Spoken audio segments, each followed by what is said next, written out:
మహబూబాబాద్ జిల్లా డోనకల్ నియోజకవర్గం సిరోలు మండల కౌంపల్లి గ్రామంలో రోప్యాల వీరన్న తండ్రి చిన్నమల్లయ్య బస్టాండ్ సెంటర్లో రేకుల కుప్పలో 2 రూములు ఇల్లు నిర్మించుకొని అందులో భార్య 2 పిల్లలు నివాసం ఉంటున్నారు. రాత్రి వచ్చిన బీభత్సమైన గాలివానకు పూర్తిగా రేకులకు కుప్పకూలి 2 ఇల్లు అవతల పడిపోయాయి.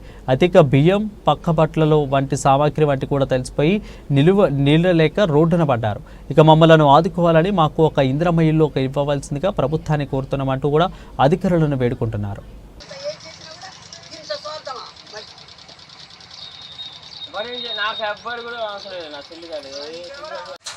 చెప్పు వాడు చెప్పలేడు.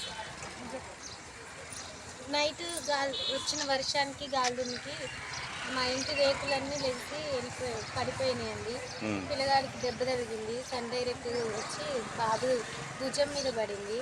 పాప పక్కనే ఇటుక రాయి వచ్చి పడింది. ఇంకా అదృష్టం బాగుంది, పాపకు తగలేదు. బియ్యం అన్నీ తడిసిపోయాయి, అన్ని సామాన్లు అన్నీ తడిసిపోయినాయి. రేకులు బాగానే మంచి గట్టిగా వేస్తుండే కానీ అంత పెద్ద గాలిదుమ్ముకి అవి ఆగలేదు. చాలా బాగా భయపడ్డాం, ఇబ్బంది పడ్డాం. మీరు అంటే గవర్నమెంట్ ఏమైనా అడుగుతుండ్రా? ప్రభుత్వం మాకు సహాయం చేసి మాకు